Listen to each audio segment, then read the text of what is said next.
Les poèmes, souvent, c'est un peu comme des oiseaux, des petits oiseaux. Bon, j'en ai souvent qui viennent cogner la fenêtre de ma maison et qui tombent parce qu'ils sont tout étourdis. Alors je les ramasse, ils sont tout chauds et puis tout d'un coup, on a vraiment l'impression qu'on les tient dans nos mains et ils s'envolent. Ben, la poésie, c'est un peu ça. Des fois, on croit comprendre. Donc elle me faisait le parallèle, hein, tu vois, elle me disait, voilà, pour moi, un poème, c'est comme un oiseau, comme ça, qui te tombe dans les mains, et puis, bah, c'est toi, avec la chaleur de tes mains, tu vois, qui fait que, eh ben, ils reviennent à la vie. Voilà, j'avais envie de dire ça. Cette dame, elle ressemblait aussi à un petit oiseau. Elle avait son petit chapeau, elle avait vraiment fait le nécessaire pour bien se vêtir pour cette soirée poésie dans ce petit village où il y avait toute une vie rurale, hein, qui existait. Et je trouve que c'était l'une des plus belles définitions de la poésie, et l'une des plus belles définitions des oiseaux. Nous avions recueilli un petit chardonneret à la maison et nous l'avions mis dans une cage. Et tous les jours, on donnait à manger à cet oiseau. Et on le sortait de la cage un petit peu sur la table et on répandait du grain, pour nourrir cet oiseau. Il y avait mon petit garçon qui était petit, il avait 2 ans. Il regardait ça avec beaucoup d'intérêt. Et voilà qu'un jour j'entends sonner, c'était le boucher qui faisait la livraison de viande. Mon petit garçon avait pris l'oiseau dans ses mains. Et moi je viens ouvrir. Et le temps que je réponde au commerçant de régler, j'arrive. Le petit oiseau, il était mort dans la main de mon petit garçon qui l'avait serré trop fort. Quand je commence à dessiner un oiseau, le dessin n'est pas l'essentiel, hein, pour moi. L'essentiel, c'est l'aquarelle qui va être, qui va donner cette chaleur, cette vie,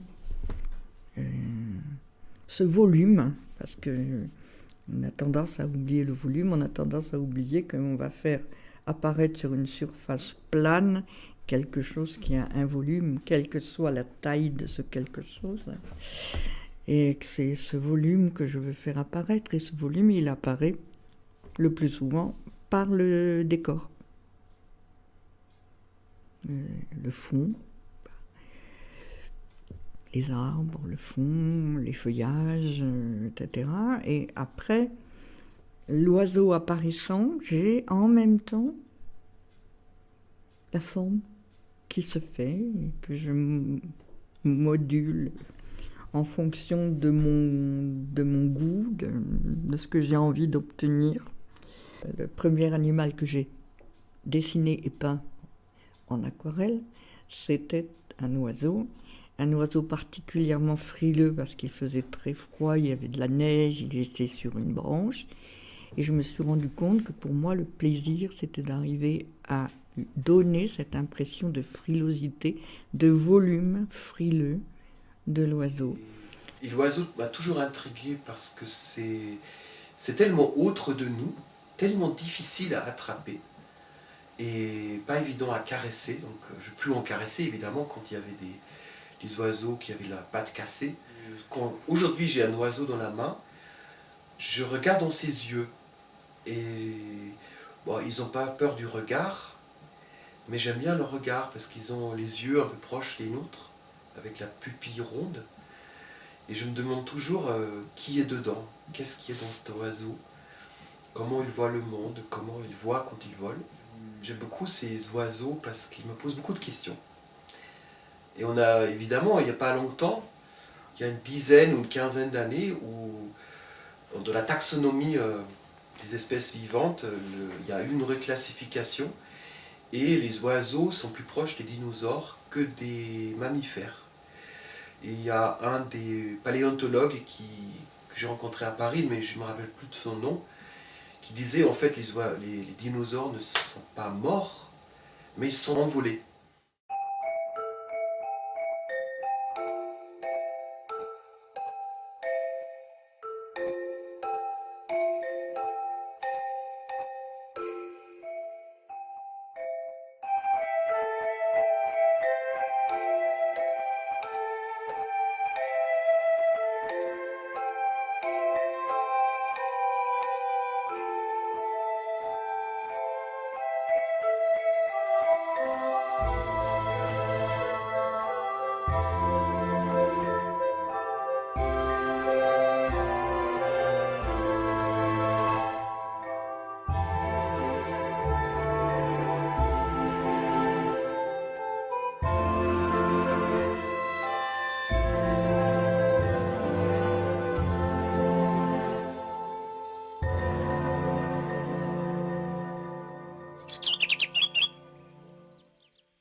J'ai un gîte et une chambre d'hôte ici dans le Trièves. Ça s'appelle La Plume de l'Oiseau, c'est pas par hasard. Je suis passionnée d'oiseaux et je suis aussi refuge LPO. Donc refuge LPO, c'est-à-dire qu'on aménage son jardin, son lieu pour faire venir les oiseaux, la petite faune. Donc c'est de planter des arbustes, des petits arbustes à baies, des petits arbustes qui permettent à l'oiseau d'avoir le gîte et le couvert. Et puis c'est de faire un petit jardin de façon biologique, sans engrais, sans rien, de pouvoir monter des nichoirs, s'occuper d'eux en mettant des mangeoires l'hiver. Un couple d'oiseaux migrateurs qui reviennent au mois de mars puis qui repartent en septembre-octobre, c'est le circaète Jean Leblanc. Et donc concrètement, j'essaye de l'observer, de savoir si cette année il niche encore. Et puis toutes ces observations, je les note sur un petit carnet et je transmets tout ça à ma coordinatrice qui, elle, va s'occuper de plusieurs couples dans l'Isère et de savoir l'effectif de ces oiseaux, le nombre de petits à l'envol. Et puis ça permet ainsi comme ça de cartographier et de savoir si cet oiseau-là, qui est plutôt menacé et assez fragile, si le département de l'Isère lui convient bien. Et malgré le temps, on les entend, hein, ils chantent là, ils sont dans leurs activités. On entend au loin le bruit en jaune là. Il y avait toute une petite bande hier de l'après-midi dans les petits pruneliers là.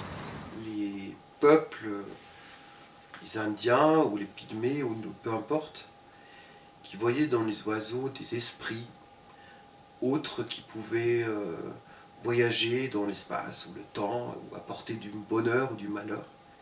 Parce que l'oiseau est tellement insaisissable lorsqu'il vit en liberté, tellement difficile à domestiquer ou à rendre docile, que toutes ces légendes ou des imaginaires autour des oiseaux, et je me demande si, par exemple, on imaginait que dans un oiseau vit un esprit d'un ancêtre, par exemple.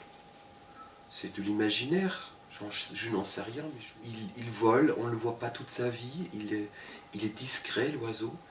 Il peut être très puissant comme les rapaces. Et je comprends, je partage aussi tout à fait cette admiration qu'on a pour les aigles, qui sont majestueux et qui sont aussi énigmatiques, car très difficiles à approcher. Je comprends tout à fait que cet oiseau-là inspire autant l'imaginaire des gens, des peuples. Et même il suffit de regarder les drapeaux de certains pays comme la Pologne.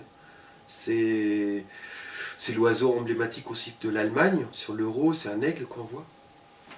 Que ça inspire et ça donne la force, qu'on se donne de la force à travers ces animaux. Des plumes. Les oiseaux ne voient que l'horizon. Moi j'aime beaucoup les mouettes parce que je suis bretonne, alors forcément j'aime bien les mouettes, les goélands. Les oiseaux ou des ailes? Les oiseaux sont des ailes. J'ai vu un pivert dans le veinage du bois. Il y a de tout, les grands oiseaux, les petits oiseaux, les oiseaux moches, les oiseaux mignons, les gros, les moches, les poilus, mais ça c'est rare. Les oiseaux sans poils, enfin sans poils. Les oiseaux sans plumes, je veux dire. Certaines rumeurs disent aussi que le kiwi serait le descendant du Tyrannosaurus rex. Il y a un oiseau qui s'est cogné contre la poignée de la porte et qui s'est fait mal. On lui a donné à manger. Les oiseaux dans le ciel.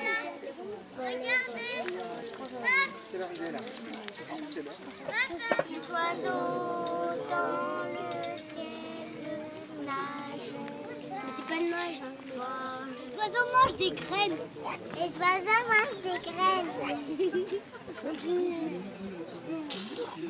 Les cigognes partent l'hiver, partent en Afrique. Les poussins y habitent dans un nid. Les aigles mangent des poussins. Les aigles mangent des poussins.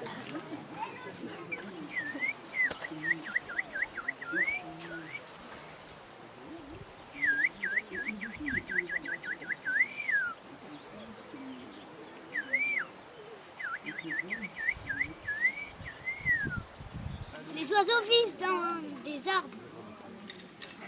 Mon animal fétiche, en fait, c'est la chouette. Et en fait, chez moi, il y a une chouette qui chante tous les soirs. Et j'adore me mettre dehors et écouter rien d'autre que le cri de cette chouette. Ça me réconforte énormément. On recherchait des lagopèdes, donc à l'aide d'une antenne parce qu'ils étaient équipés d'un collier émetteur. Et donc à chaque fois quand on marchait, on entendait le cri de l'oiseau. Et dès qu'on s'arrêtait, il n'y avait plus rien. Et en fait, on s'est rendu compte au bout d'une demi-heure que c'était nos chaussures qui faisaient le même bruit que le chant du lagopède. Ces oiseaux, ça chie sur les gens aussi, c'est les pigeons, ça. Ils ont la possibilité de voir la vie différemment par rapport à nous, et moins terre à terre, je pense. Et puis, ouais, c'est à préserver, quoi. Ils vont dans leur nid, et quand ils grandissent, ils apprennent à voler. Et des fois, les bébés d'aigle, moi je les regarde un film sur les aigles, et ils sont peur, et après il y en a un qui est parti, et après l'autre, ils sont partis, et hop, là ils savaient voler,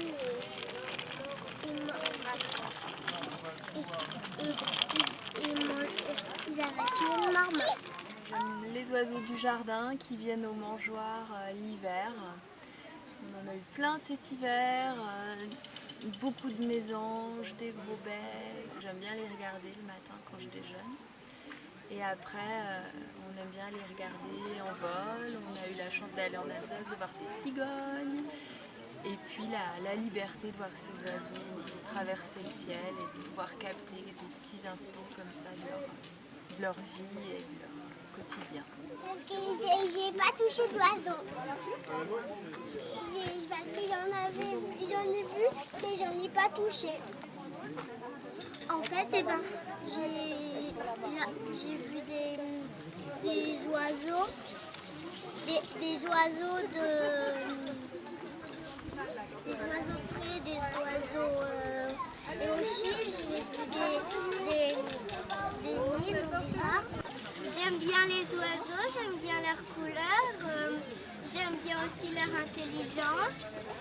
Et je sais que les oiseaux, quand ils naissent, ils sont dans des œufs et pour sortir, ils font craquer leurs œufs et ils sortent sans... Je n'en ai pas fait.